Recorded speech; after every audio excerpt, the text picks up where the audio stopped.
surprise à leur berceau, qui les font si merveilleusement sourire. Cet ange sublime de beauté, de force et de profondeur céleste, plus puissant que tous les monarques rassemblés, savait tout et comprenait tout.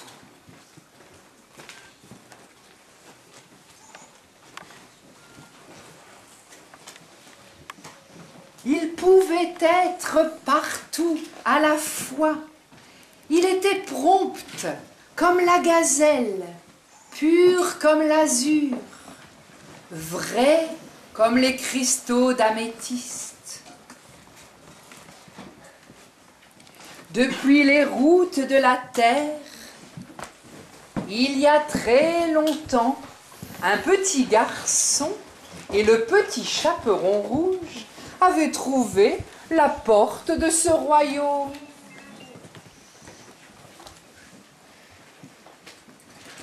Le petit garçon, doux comme un agneau, pur comme les champs de neige, confiant et fidèle à son étoile, n'avait pas eu de peine à savoir où se trouvait le royaume de l'amour. Le petit chaperon rouge, par contre, imprudent et avide de tous les plaisirs de la terre, a eu bien des déboires avant de comprendre, en sortant du ventre du loup, un grand secret de la vie. Ce qu'il a finalement pu comprendre est de toute importance. Le loup est en fait un ami des hommes, lorsque l'on sait tirer la leçon de ses errances. Et c'est ainsi que cette jolie petite fille a pu trouver le chemin vers le royaume de l'amour, à travers ses fautes dépassées. Tous deux, le petit garçon et le chaperon rouge, ne se lassaient pas de ce lieu, où chaque jour était un nouveau délice, une nouvelle surprise, un nouvel éclat de rire, un séjour magique. Et ils dansaient, chantaient, sautillaient joyeusement du matin au soir, et la nuit, leur rêve ressemblait au soleil levant. Oh, il advint sur la terre un très grand malheur.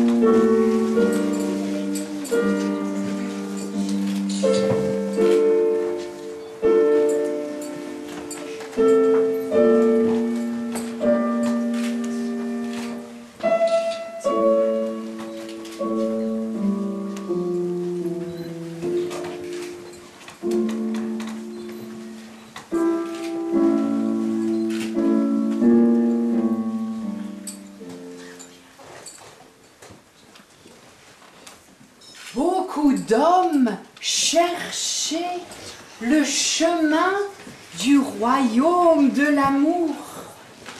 Et les trois princesses, leur ange, le petit chaperon rouge et le petit garçon leur tendaient les bras, leur envoyaient tous les signes qu'ils pouvaient pour les aider dans leur quête.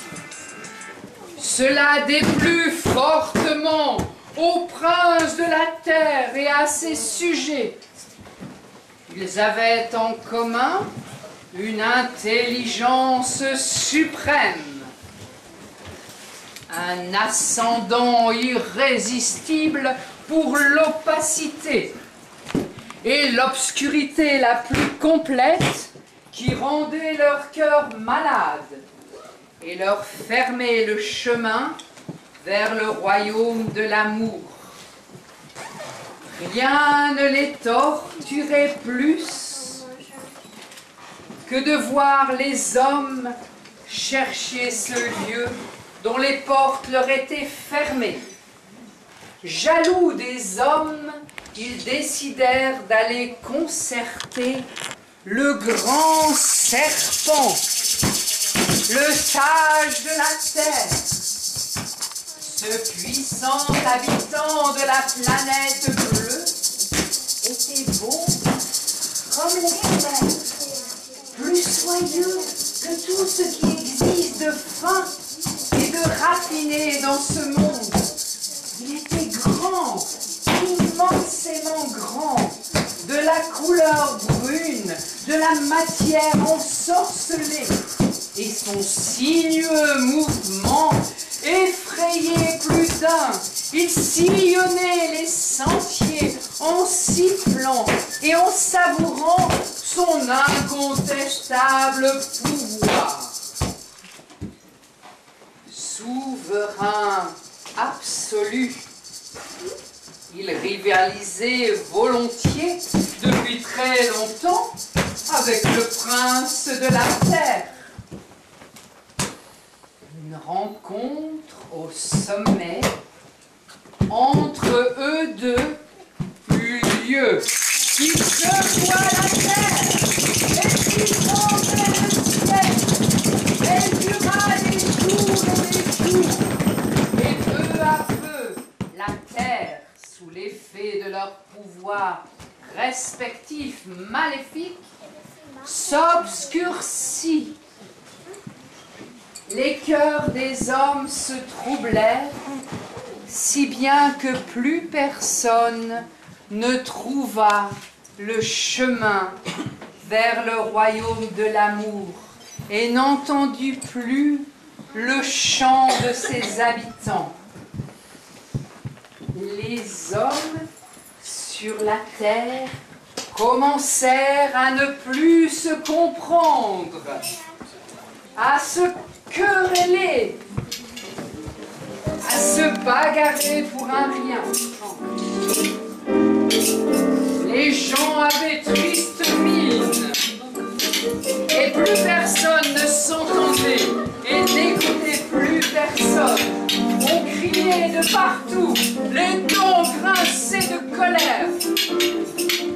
Beaucoup devinrent malades, très malades, comme le prince de la ténébreuse terre. Le soleil ne brilla plus dans les cœurs. Il faisait partout froid sur la terre. Et la vie entre les hommes devint un enfer. Les princesses, l'ange et les enfants firent en vain de nouveaux gestes vers les hommes. Personne ne savait plus rien du royaume de l'amour.